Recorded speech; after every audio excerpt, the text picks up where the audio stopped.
welcome back to the Shifting Schools podcast. My name is Trisha Friedman, and this week's episode is absolutely going to delight you if you're a big believer in the significance of interdisciplinary learning. On this week is special guest Dwight Gunning, who is a data scientist who actually started off as an economist. He will talk a little bit about his journey in his career and how, again, AI is a day-to-day part of what he does. We've been hearing from listeners like you that you are curious to learn more about the ways that AI is influencing industries other than education. And when Dwight Gunning agreed to come on the show, I was so excited. He has so much expertise. And this week's conversation also dips into advice that he has for what it takes to become a lifelong learner and how we can better lead teams. Before we dig into this week's conversation, a quick word from our show sponsor. Are you in the middle of your teaching career and wondering how to best manage your finances? Money Pickles financial advisors specialize in helping educators like us. They offer practical advice on investments, savings, and even navigating pension plans. With Money Pickle, you're not just getting an advisor, you're gaining a financial partner who understands your unique needs as an educator. Head to moneypickle.com/shiftingschools today to sign up for a complimentary, no obligation video call with a financial advisor. That's moneypickle.com/shiftingschools. We thank them for being a sponsor of this podcast and of educators at large. And with that, welcome to the show, Dwight Gunning.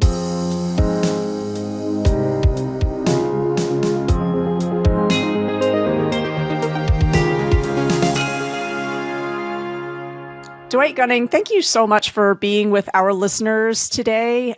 We are an educational podcast that believes in making sure that our listeners have access to folks who work in different industries so that we are reminded that we are preparing students for a future where the world of work is constantly evolving. And our emphasis here is looking at artificial intelligence, the role that that plays in a wide variety of jobs and industries.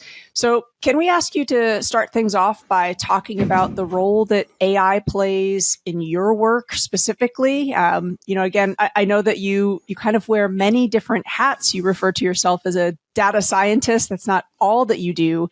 But can you give us a basic explanation of why AI is a main feature of the work that you do and why that's important? Yeah, thanks. First of all, I want to say thank you for inviting me here. It has allowed me to think about my career and how AI influences it. So AI, as we currently know, is just the latest stop in terms of my journey of what I do and what a lot of people do, right? I started as an economist, did that for 7 years, and I transitioned into information technology computing. I did a software development. And along the way, things have evolved to the point where AI, or the latest iterations of AI, have become the most important tools to help us understand finance. So my background is in finance. I do IT for financial companies. So currently, I am a ML insurance engineer at a financial regulator, which means I help to test applications that use machine learning to figure out things about people's behavior, activity of the markets, etc. So it has become increasingly clear, especially since, as you know, ChatGPT in November 2022, how important it is for us to use it, to understand it, to see how it impacts finance. Well, and I'm guessing, sometimes I'll be talking with people who are very afraid of technology, and they will say, like, I hate technology. I'm always interested in where that fear comes from. So sometimes I'll say, well, would you want to go to a hospital where the doctors there, the practitioners, the admin, they don't have any knowledge of technology? Is that the hospital that you would want care in? And immediately they're like, no, of course. And I'm wondering, in the world of finance, does that link apply as well? Like, should I want to invest with a bank that is also not staying up to date with technology? Could you speak to why, again, the world of finance is always going to be connected to the world of technology too. What does that mean for the average person who's not sort of like a super venture capitalist, but is just kind of doing their day-to-day banking or financial life?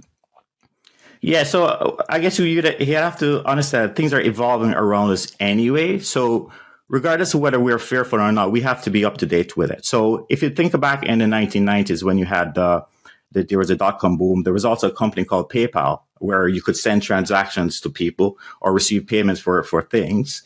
One of the hindrances before launching PayPal was the fact that, well, yes, there's going to be a lot of financial threats out there. There's going to be a lot of fraudulent transactions. So how do you solve that? So what PayPal had to do was develop algorithms for detecting fraud so that it would brought down the level of fraud to the level where people could become comfortable with it. So the way I would think about it is I'd want to know that I have a bank that is comfortable using AI and machine learning and algorithms so that it reduces the threat that I have to face. Right. So to detect if someone is logging into my account from somewhere across the world. So that's how I would think about it. It's sort of important in helping to build trust. But again, we can talk about the other side of it. On the other side, there are negatives as well. So we can talk about that later. Oh, great. Yeah, thank you. And, I want to kind of go back to what you mentioned about initially you were an economist. And listeners, I'll point out like Dwight's experience is incredible. Like you've had a remarkable career going from organization to organization. And I am kind of curious, were you an economist who became interested in technology, or were you always interested in both things at the same time? Like, the Dwight Gunning of 15, 20 years ago, would he have been surprised to have learned about your career as it currently stands today? Or did you always think that you were going to be working at this intersection of finance and technology? I would say I did not know at the time. So in general, there are two things about me. I'm interested in learning things, right? So that's one thing. And the second thing, I was just interested in figuring out how the world works. So growing up, I was always a keen interest in history and how things are changing and so on. And in the mid 1990s, right, I started as an economist in 1995, but you could see the dot-com bubble, well, it was a bubble until 2000, but you could see that trend happening where you could see, well, people have their computers and are able to do their own transactions. So to my mind, that's when I started getting interested in it because I could see a picture of a world that's changing and I wanted to go to the world that is changing. So, and I guess the second thing was I was keenly interested in figuring out, well, how do I put my skills of learning stuff and always learning stuff to use? And with computing, there's always a tutorial that teaches you to do something. So there's like a continuous learning in terms of tutorials and trying stuff and just the joy of getting stuff done. So that's when I made a shift into computing. I love that, Dwight, because what we talk about in K-12 education all the time is, if I'm a literature teacher, what I really want is my students to want to read for forever, right? Like that's kind of a big goal. We talk about lifelong learning and it's easy to talk about. It's harder to instill. And I'm wondering, you're describing yourself as a lifelong learner. Is that something that you felt like you were born with, that your family encouraged? Did you feel like you had a teacher who helped you kind of understand like this is valuable to enjoy learning or to even realize like there's something that I don't know yet, but I can learn about it. There is almost a little bit of a confidence in being willing to say that thing that I don't understand, I just don't understand it yet. What do you attribute your lifelong learning mindset to? Where did that come from? Yeah, interesting question. I think everybody has their own personal journey that gets you to where you are. So I'm a lifelong learner, but I think if I think about it, I grew up the single boy with three sisters as an introvert, and my parents had a set of encyclopedias. So that was where I spent my time. So I read encyclopedias back to front, front to back, every single article. So that just gave me two things. One is it's a joy of learning things, getting new things into my brain. And the second thing is I just wasn't specific in what I wanted to learn.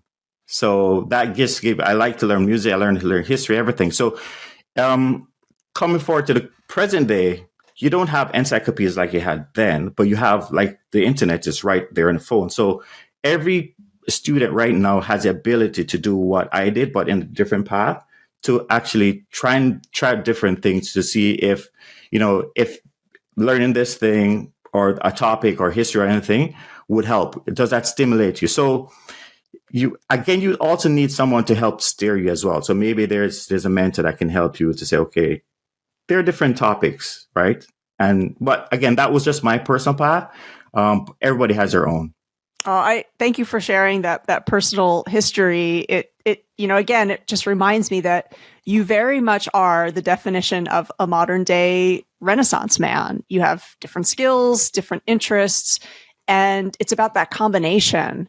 There's been research that suggests even when we're talking about professional sports and athletics, there's a huge benefit for young people not just playing one sport all the time and being so hyper specific to it. But, we're kind of coming towards Super Bowl season, and Patrick Mahomes himself played a lot of different sports growing up. So a lot of people kind of say there's an advantage to don't just limit yourself to one field. Be really open-minded about learning about different things. That's what you do. So I'm wondering, the skills that you have, the positions you talk to, the different kind of mindsets that are there, what skills or mindsets do you think are crucial? So for maybe a high school, grade 11, grade 12 student who's interested in doing the kind of work that you do, what are some skills that you're saying, work on this, or make sure this is the mindset that you have as you get closer to, your future career? What would you say is really useful there? I would say each person has to look introspectively at what they're strong at, and then try to pick a skill that's on the opposite of that. So I remember talking to my son and saying, would you want to do improv, right? Because improv is a skill that's not taught in schools per se. And it's a skill that's on the opposite side of what he's good at. But it enables him to exercise the brain in a different way, right? So improv is one, speaking, acting. So look at what topics are being taught in school and try and add additional skills on top of that. So I would say if you draw a circle and keep drawing boxes of what you're good at, what is taught in schools, and keep drawing boxes on the opposite side and try and add those skills to you. So if you're good at software development, try and become better at speaking, right? If you're good at art, try and become better at math or music, and try and mix that, because you never quite know exactly where your career will take you. And you want to be able to shift as things happen. Oh, finding that balance. That's great advice. And, I wonder how unique you find that is in your world. For you personally, where was your strength? What was the balance that you had to find? Like, what did you find came really easily for you? And what was on the other side of making sure that you were balancing your skills, if you don't mind kind of sharing a personal example? Yeah, so I was always really good at, I would imagine I was always really good at software development and programming. I could craft programs and so on, and I could speak to the computer, as you were. But early in my career, I struggled with on teams, especially with of course, you'd mentioned like office politics or office hub dynamics and on the office and so on. So as my career progressed, I deliberately tried to get myself a little bit better at listening, starting to not see myself as the great software developer per se, but trying to see myself as someone who can talk to people and understand what they want, take different perspectives in. And toward this part of my career, I think I'm pretty good at understanding or having empathy in terms of what other people who aren't like great software developers are thinking about, because they have a perspective. So that's one thing, is learning to have empathy for other people, trying to understand why they are thinking the way they are. And that helps with team building as well. So that's how I got better as a software developer, by becoming a more rounded person. I love what you're talking about, because you're talking about the reality that, collaboration is crucial. I know that sometimes in K-12 education, when we're talking to students about that, sometimes it seems like, we're being dramatic about just how critical those, and we refer to them as soft skills, which sometimes I think even labeling it as a soft skill is misleading because it's essential. And, you talked about mentorship, you've talked about being able to have empathy, compassion, work with others.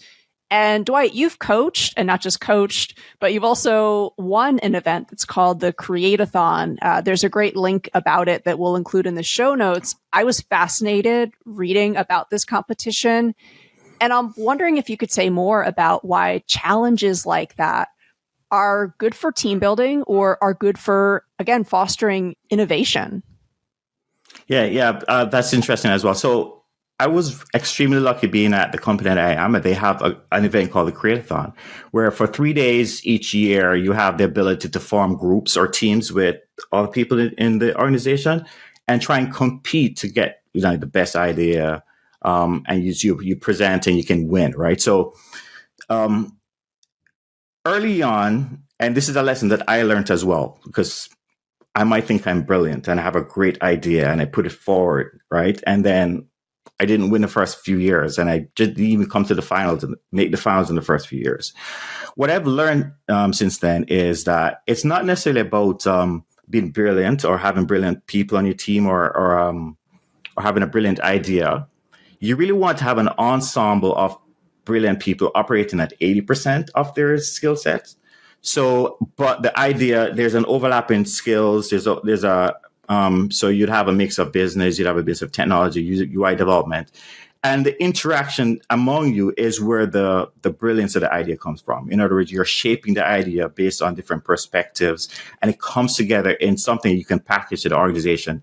And it just makes it a lot sharper at the end, right? So once I learned to step back from my own brilliance and try and embrace other people and just thinking about the collaboration of the idea, that's when it became, I started a winning tradition. I mean, I coached in 2020 and almost won in 2022. And in 2023, I also won, right? So I've been carrying that philosophy all the way through.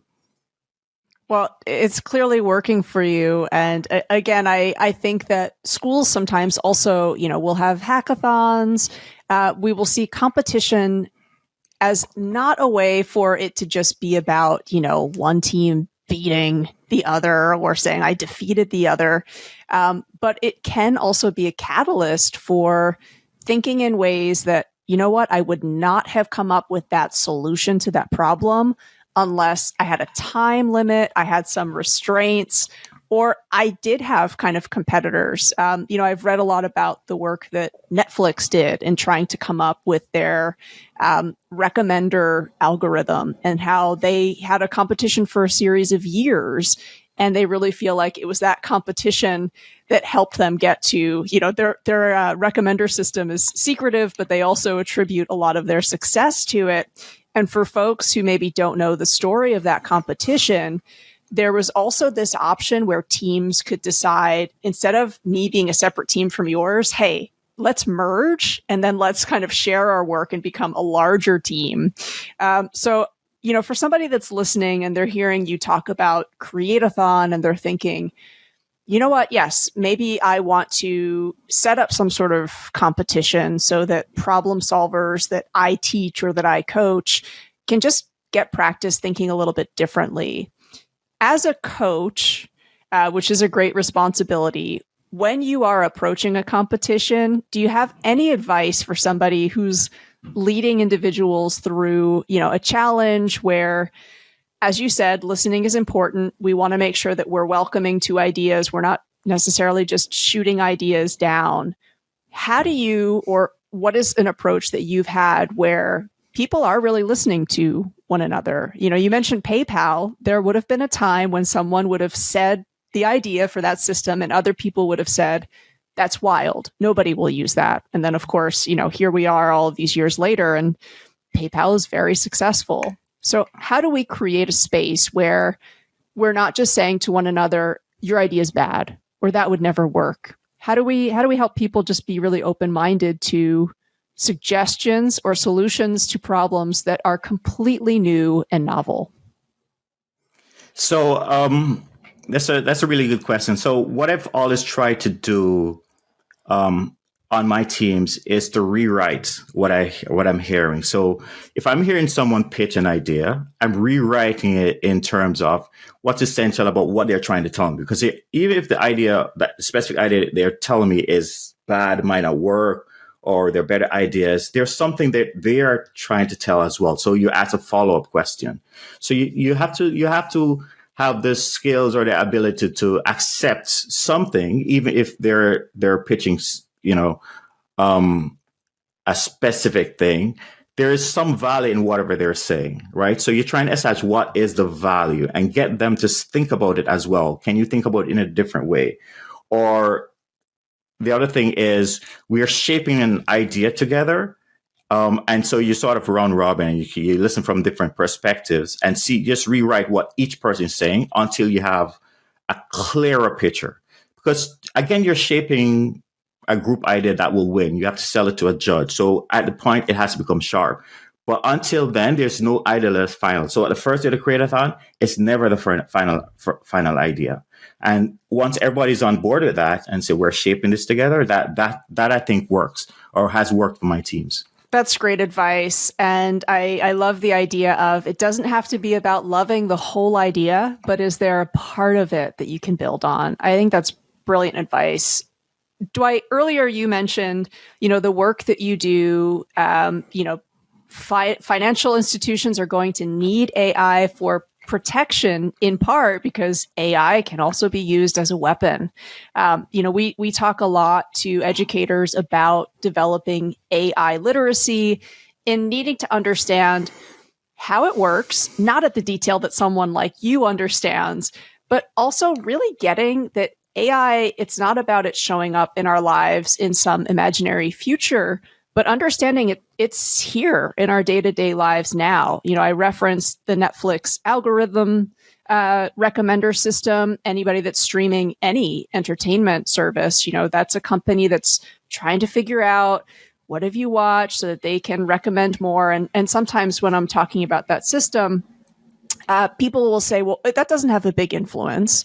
And actually, according to Netflix's own research, 80% of the content that gets viewed because of that system.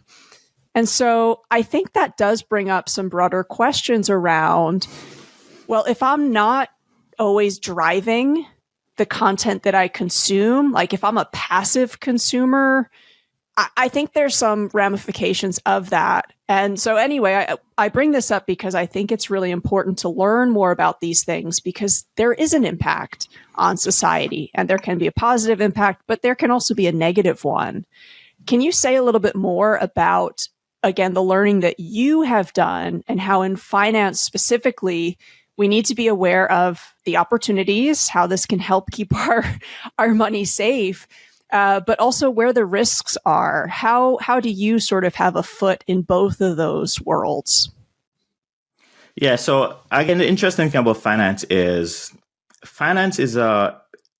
as it were, it's a fiction that's based on trust. So if you have no trust, there's no finance. So if you think back to when we traded things, you have a fish, I have an apple, whatever. We traded it, but we traded it based on a story that said, I'm not going to give you what I have. I'm going to give you something intermediate, a stone, like whatever, but you can take it to someone else and trade it. That's a story, and the story is backed by trust. So underneath finance is a story of trust, right? So, and as we have progressed now to technology, we need to be able to trust that when we make transactions, the other person on the other side isn't going to take advantage of us. Now, as AI becomes part of that mix, then you have the issue of, well, are we going to be able to trust the AI algorithms again, right? Because that now becomes part of what we need to be concerned about. So in 2008, for example, you had the complex financial securities that nobody understood at the time, and that caused a break in trust. Is AI going to cause that lack of trust today? So those are some of the negative things that we have to think about that might happen. Again, on the other side, there's opportunities for AI helping and enhancing work, and we have to be aware of those possibilities as well, especially in finance, but in other areas, education. I can give specific examples as we progress the interview. Yeah, I'd love to hear more about your examples because, it's interesting to me as you are talking about the work that you do. I feel like you're also talking about human psychology. I love the metaphors that you're using. So, I also just get a sense that the work that you do, you're thinking about so many different subject areas, and at the core that it's all about trust, I think is really interesting because you're talking about our emotional state, which, before we had this conversation, if I were to imagine somebody working in your sector, would I think that they would be, so interested in human psychology?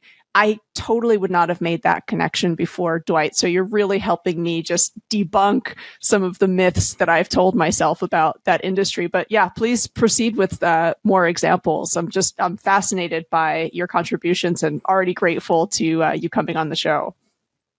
Yeah, and again, the other aspect of AI is, or the other aspect of finance that's tied into AI is, you can think of AI, of finance as just being a numbers game, which is just numbers in a spreadsheet, finance, and so on. But there's a story behind every company. So when you have a valuation of a company, it's based on, for let's say Uber. There is the story of a company going into different cities, signing up taxi drivers. There's a story about how much money, how it would both get drivers and employees and so on.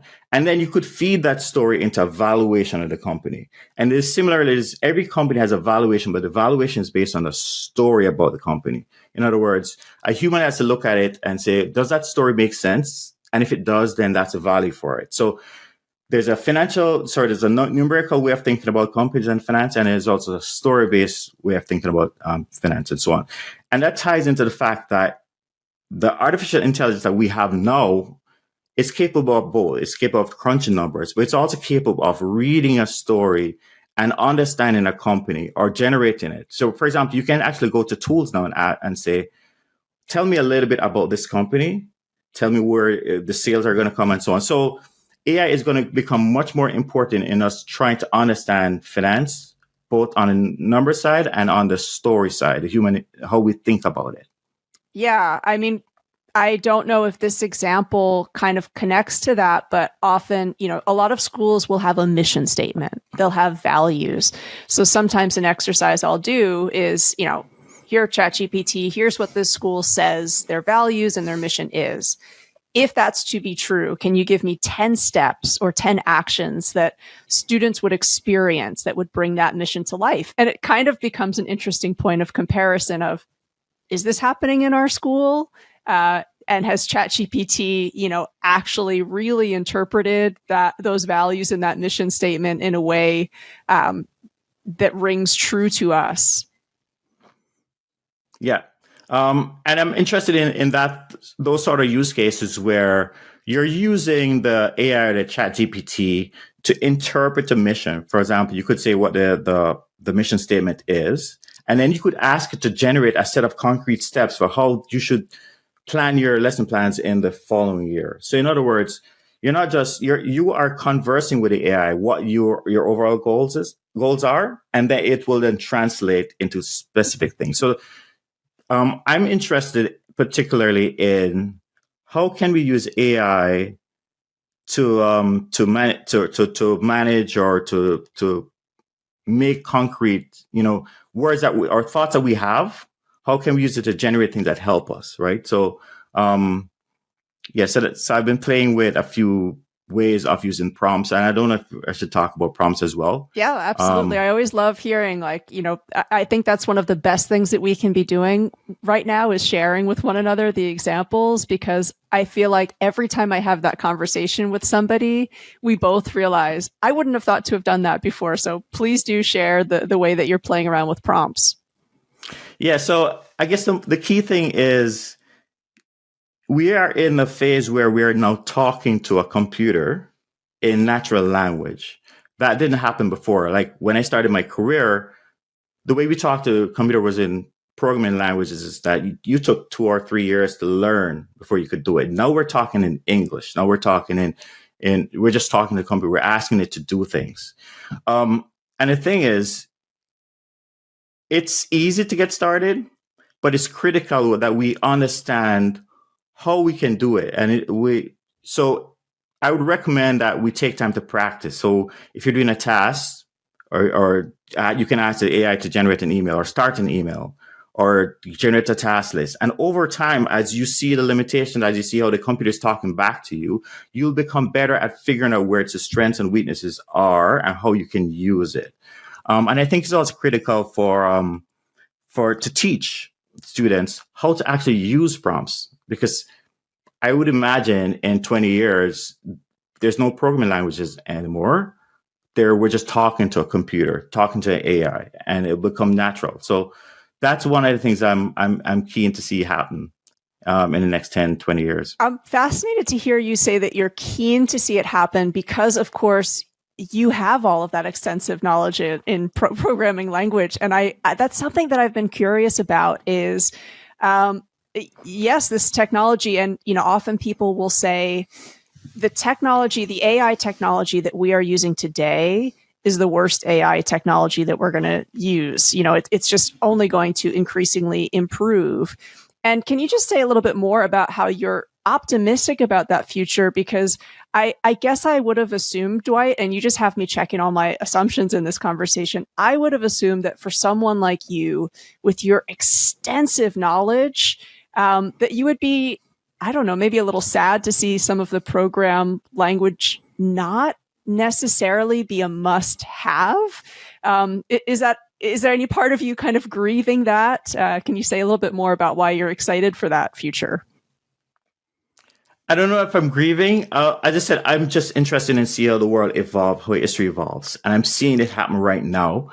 So I'm actively depreciating my knowledge in tech and trying to become better at the new tech, which is just natural language, speaking to a computer, right? So over the course of the last couple of years, prompt engineering, I'm trying to become better at that. There are some frameworks that allow you to structure your prompts or to structure a better way of talking to a computer. I'm interested in it. I'm interested in the research. And again, there's another analogy about AI as well, right? So it's called a sports analogy of AI.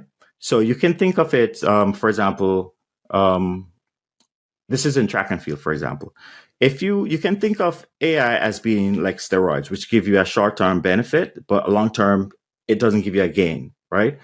Or you can think of it as I don't know if you know the Nike sneakers that allow you to run 5% faster. Mm-hmm. Is it something that give you a specific long-term gain over time? And the third level you can think of it is AI can actually be a coach, right? That actively helps you become better at some task. For example, I'm actually using ChatGPT, and there are also specific apps that help you to learn German, for example. So, and it's more of a conversational. So you can actually open ChatGPT on your phone and talk to it in a conversation. You can say, pretend to be this for me. So I think we have to start thinking of it in those terms, either as something like a sneaker or more importantly, as a coach. That's where you can see like a benefit, because those are things that, in the future will help us become a lot more productive. Yeah, one of the things that I love using ChatGPT for is I come across a concept that I think I kind of understand it, but maybe I don't. And just asking it, can you break this down to me at this level, that would be understandable for an 8-year-old, at a level for a middle school student? Can you also then bring that concept up that would be understood to someone who's a graduate level student? And I have found actually looking at a concept or an idea from different levels to be really informative, but also, as you say, it kind of always coaches me to want to learn a little more. So often when I'm talking about AI in education, there's a lot of people that say, oh no, this is going to be the end of creativity. And I feel like it's the opposite. I think this is going to give folks access to ideas. I think if I were a young entrepreneur who wanted to start my own business, the benefit of having a tool like this, you mentioned like creating task lists, just for kind of my day to day, sometimes I'll have it create a task list, but also recommend how much time to spend on each. I might not follow that advice, but it's useful for me to see, whoa, if I'm spending 2 hours on something that maybe this is suggesting it should be 15 minutes, maybe I just want to think about that a little bit differently. So I very much feel like this is going to be a way that folks get access to different careers, in ways that they would not have had necessarily before. Do you think that it would be fair for me to say, for somebody who thinks they want to go into finance, for a high school student who's thinking, I want to go into the world of finance, do you think it will be impossible to work in finance, let's just say 5 years from now, and not in some way or another also need to have some sense of AI literacy? I don't necessarily need to be a Dwight Gunning level data scientist, but will I need to know a little bit about those tools? Will anybody be able to work in finance without having some skill level with AI, do you think? So I think that having some knowledge about AI will supercharge your ability to learn finance. So if you think about 20, 30 years, you used to have to buy these books, and these books had a lot of numbers and books had a lot of formulas, and it took years for you to get it. And then you get an entry-level job and learn finance by going through that. You can shortcut a lot of that by asking the computer, because a lot of information is inside the AI. So if you were able to have a conversation with the AI, you can actually go to tools now. You can say, tell me more about this company. Tell me the financials of the company, what is the expected growth rate, and so on. So a lot of the complicated stuff, you basically outsource to the AI.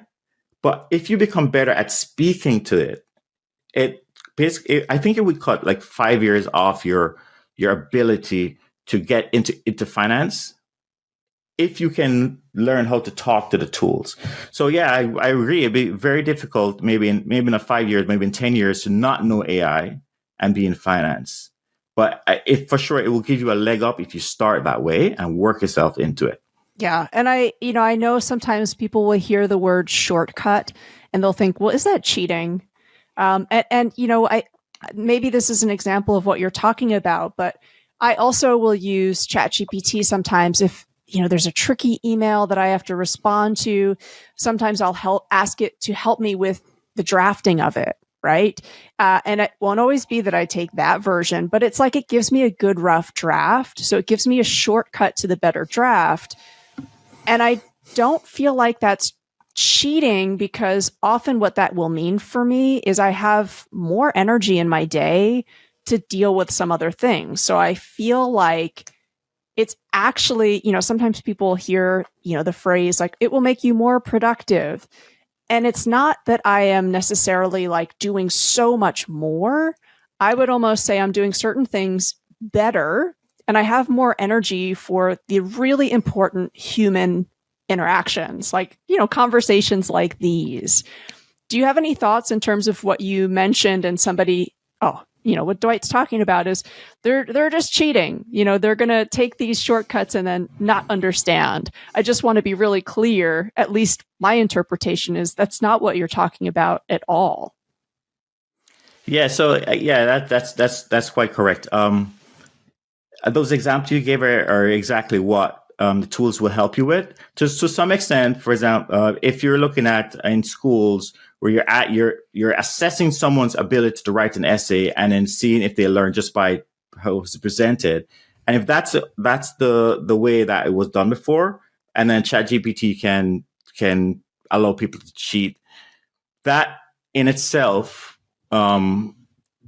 unless we change how we think about the exercise and think about how people actually learn and think about the tasks that we want them to do, right? So unless we change the mindset and how we approach learning, how we approach introducing the tools, we'll always have a view of it as, for example, steroids that give a short-term benefit. But I think, and this is from Harvard's experience with introducing ChatGPT into their courseware, right? They introduced a chatbot that allowed them to have like a one-to-one interaction with students. In other words, a chat interface became like an instructor, right? So it gave them that one-to-one because there's a shortage of teachers, etc. And also you can add guardrails in it so that it will will prevent just blatant cheating, for example, or it is designed it was designed to support the learning experience. So design matters with AI. So you can't just simply just introduce it. You have to think about, from a school's perspective, what are we trying to achieve here? And how do we get the students to use it in such a way that we also see their growth? Yeah, I couldn't agree with you more. I think this is a huge time to be reimagining what's the point of assessment? What's the point of schools? And we started our conversation with you really talking about lifelong learning, right? Like that's what we want. Dwight, you've been such a fascinating interviewee, and you've been talking about all of these different other kind of case studies that you watch, other businesses. You have to be kind of looking at the future through the lens of what you see happening today. And I'm wondering if, in closing, you might tell listeners just sort of about something that you have your eyes or your mind on, like you want to follow where this story goes, or this subject. And I don't know if that's a specific business or a certain emerging market that you just like following in the news right now because you're very curious about it. You're just such a curious person. And I wonder if you could leave us with just a story that you're following right now that you're curious to learn more about. Well, I guess staying in AI, I'm curious about just expanding beyond just a text-based AI. I'm interested in seeing where it goes with entertainment. So you have the image generators, you have also video generators. Will AI enhance our ability to do storytelling? So I'm interested in that. Again, that's on the other side of my skill set. I'm in finance, I'm in text, I'm in numbers. I'm interested in visual storytelling. So where does that go? Where will that lead?